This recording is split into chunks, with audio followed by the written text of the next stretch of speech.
Thanks, y'all. Here's what's happening in the world of sports.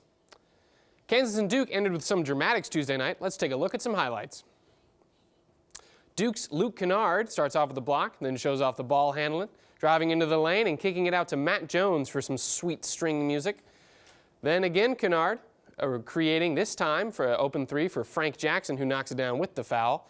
And Kennard again creating, this time tying up the game with a three-point shot, capping off a 7-0 run to tie it at 20 seconds left. Let's take another look. Kennard driving in. No reason for the help defense to get off the shooter, but they pay for their mistakes. Kansas, although, would have with the last laugh with Frank Mason III dribbling in and hitting the monster of a pull-up jumper at the elbow to win it. Duke takes it 77-75. Sixer big man and former Kansas phenom Joel Embiid tweeted at former Duke great Jahlil Okafor after the game, "Hold this loss, cuz." And it appears Jahlil lost a bit of a friendly wager with Embiid posting a picture of Oak with a Kansas hat on. We all win when Joel is happy. Phil Jackson, habitual line crosser, received some pushback from LeBron and his business partners for describing them as a posse.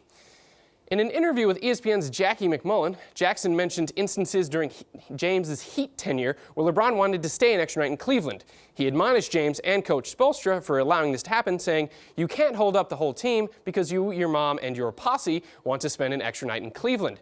James and his business partner responded, questioning Jackson's description of James' inner circle as a posse. James' business associate Maverick Carter said, "It's the word posse and the characterization I take offense to." Carter continued, "Because you're young and black, he can use that word." James responded similarly, saying, "It just sucks that now, having one of the biggest businesses on and off the court, having a certified agent in Rich Paul, having a certified business partner in Maverick Carter, that the title for young African Americans is the word posse." Jackson has cryptically responded to the criticism by retweeting a link to the Posse Foundation, which organizes high school children with high academic leadership potential into multicultural groups and seeks to get the students four-year scholarships. So maybe Jackson was just implying that LeBron is a highly intelligent high schooler? Or maybe he, like many people on Twitter, don't understand how to respond to someone when they tell them they're being offensive. But really, this is just a distraction from the misery of Jackson's Knicks tenure and his utter ineptitude at building a team. So, moving on. Brady has jokes for Deflategate in his new Foot Locker commercial. Week of Greatness brought it again for the 5th year. How is it possible it keeps getting better even after all these years? Kind of makes you wonder what Foot Locker is up to. You know, that's an unfortunate mindset you got there. Tom Brady. Just because something's great year after year doesn't mean anything's going on. Why can't some things just be great? Just a question. It starts with questions, and then questions turn into assumptions, and then assumptions turn into vacations. So why would you punish the Week of Greatness for something that never even happened? I lost my appetite.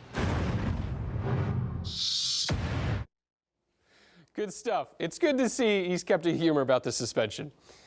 Tony Romo, while in the darkest place of his career, is maintaining that he supports Dak Prescott's continuing to start for the Cowboys. Let's hear it in his own words. When you feel like you have the best team you've ever had, was a soul-crushing moment for me. And through it all, you have a tremendous amount of guilt on having let your teammates, fans, and organization down. Seasons are fleeting. Games become more precious. Chances for success diminish. Your potential successor has arrived. It's a dark place. Probably the darkest it's ever been. You're sad and down and out, and you ask yourself, why did this have to happen? Dak Prescott. And what he's done. He's earned the right to be our quarterback. So he's taking it about as well as your childhood dog running off, but he's got enough sense to recognize Dak as the future of the franchise. Hopefully another franchise takes a chance on him, having a mini Peyton Manning late career surge and gets him out of this funk. And that's all there is from sports. Back to y'all, Sean and Claire.